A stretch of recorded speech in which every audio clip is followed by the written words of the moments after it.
My name is Donnie Thomas, and I represent the Kensington-Chelsea Community Area Watch. Um, we're a neighborhood group that covers territory from 38th to 22nd, from State to Parallel.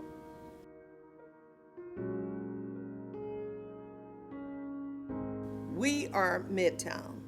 We're a community that's Midtown. Midtown, I would say, is really the core of Wyandotte County, because where we're located, we have the main highway, and when you get on the highway off of State or Parallel, you can go in minutes any direction you want to go, north, south, east, or west. North, you have the airport. South, you got Oak Park Mall. East, you have a shopping center, Independence, and west, you have other shopping centers. So Midtown is basically, to me, the core of Wyandotte County.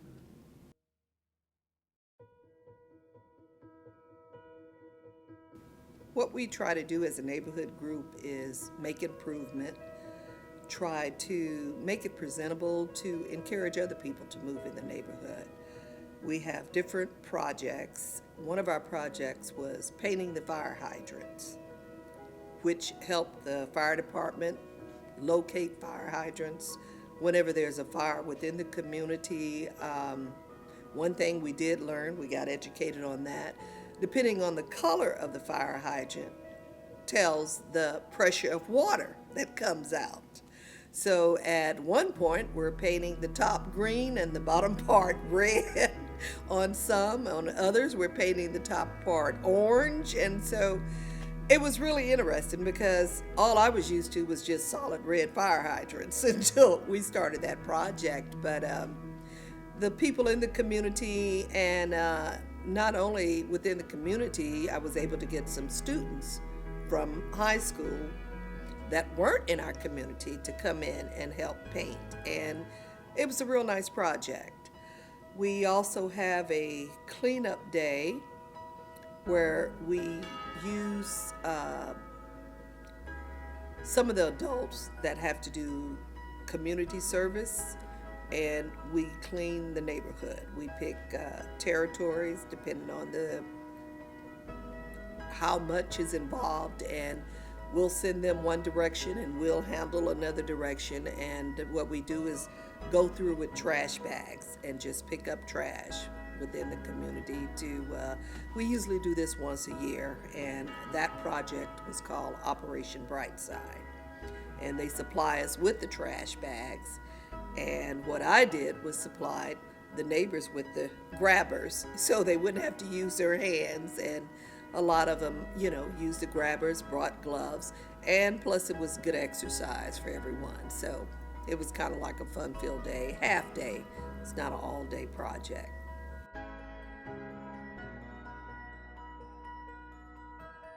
They feel like they've accomplished something. They feel energetic. They feel proud of their neighborhood. They look around, and from what we picked up, you don't see no more, So they feel like they've accomplished something, because everybody would like to do something to improve the look of the community, the appearance of the community. So that's something they enjoy doing.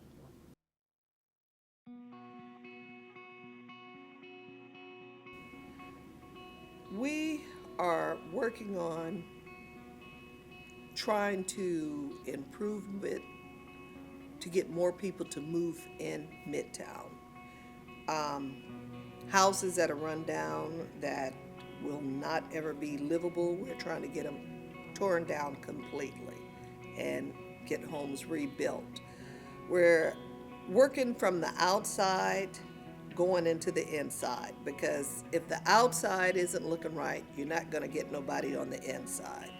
So we're working outside, working in, and that's one of the reasons we have our cleanup day. That's on the outside. And then working within the community, we also go to neighbors' houses. We have passed out address labels for you to put on your house. A lot of people don't have them on their house, and That helps the police department, that helps the fire department if they're trying to locate a house and there's no numbers. Well, that makes it difficult. So we've also, that was one of the things we were doing, going through the neighborhood, seeing what houses have address and what houses don't, and checking with the neighbors to see, would you be interested in having numbers, to put on your house. And so that's an improvement. And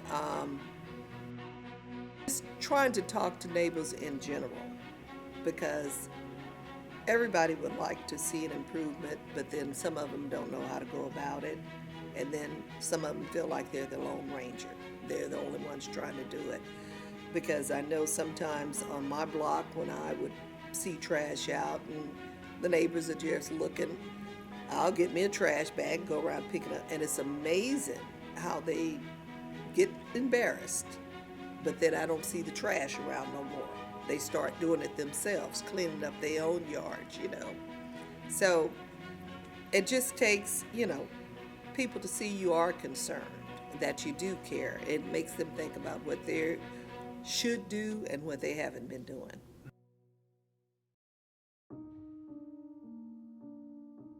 I'd say getting more neighbors aware of our neighborhood meetings.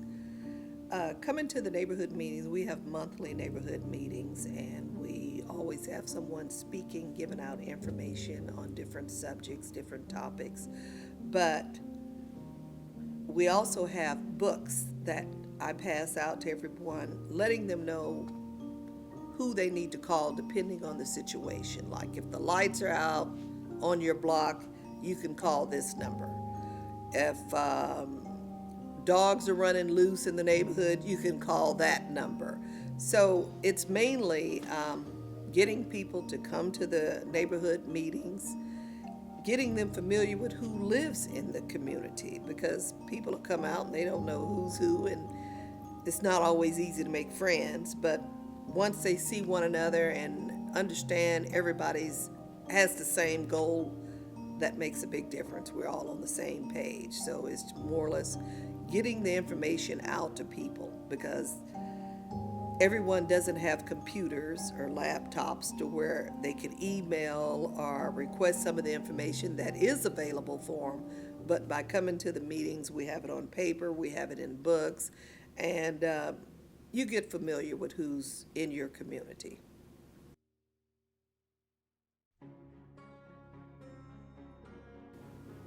Communicating with them, making them aware of the area they're in. A lot of neighbors, I won't say a lot, but some of the neighbors in the community do not know there is a neighborhood group. They just feel I'm on a block and that's it. So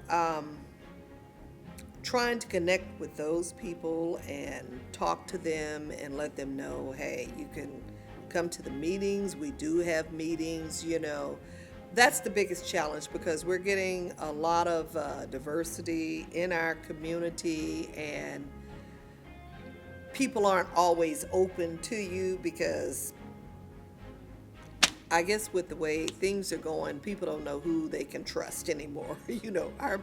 Our meetings we basically have at a church, not saying that makes a big difference, but sometimes people feel comfortable coming to a church, and when they come, they can see, it's just people like you and me. I have a couple of families that come now that have brought other Spanish families, and everybody is getting more relaxed, but the biggest challenge is getting people to come to the meetings and finding out who it is new in the community. Because then you find some that they don't want to be bothered and they don't care what you have. And so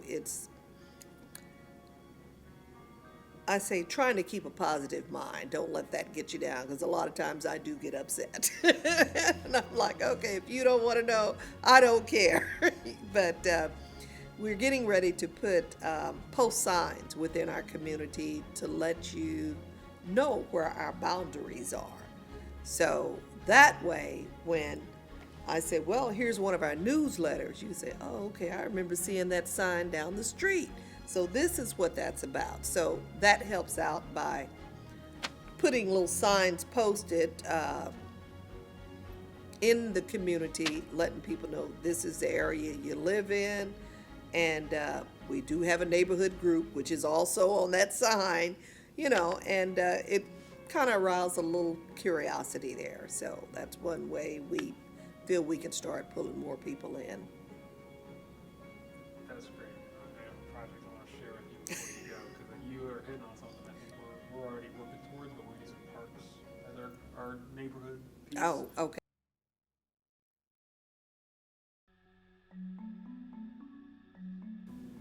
The infrastructure,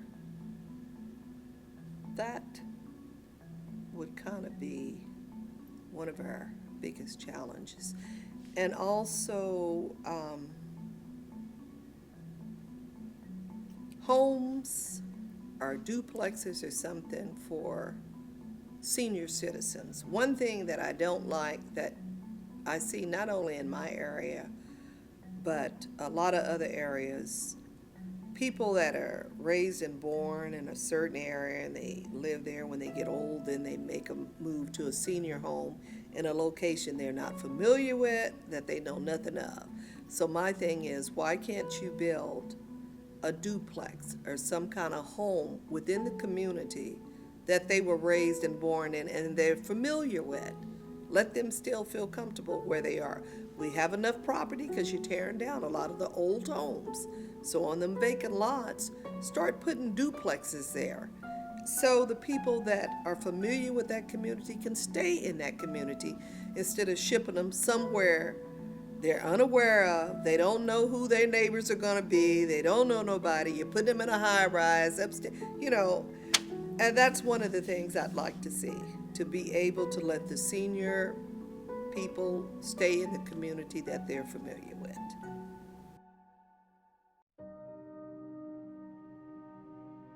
They have gone on tours before in other communities, but I think they need to come in the Kensington area and see. We do have some sidewalks, but then there's other areas where there are no sidewalks and there need to be sidewalks, and there are no handicap accessibility for anybody in a wheelchair to get up on the little bit of sidewalk.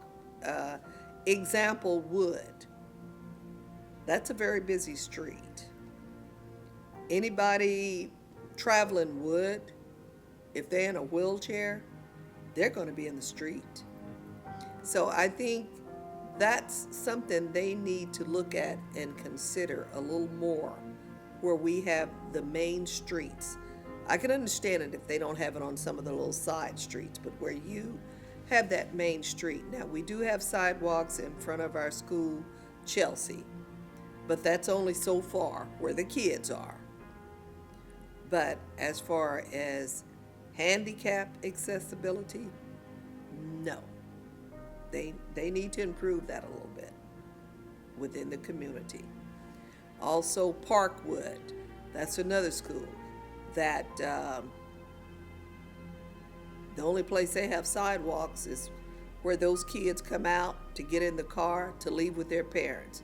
Outside of that, there's no sidewalks around there. I have to talk to another lady in UG in March about putting lines in the street to let people know this is a school area, because there's no crosswalk for those kids. And I've talked to the principal, and so we're working together, and I talked to Commissioner District at Large, number 1, Melissa Bynum, and in March we're going to work with getting a crosswalk for those kids, because 33rd Street, there's a school there, 33rd and Garfield, but there are no crosswalks at all, and kids go to the school on the corner. There's a stop sign, but that means nothing. So they need crosswalks there, and they need to know kids do cross that street. Something to slow them down.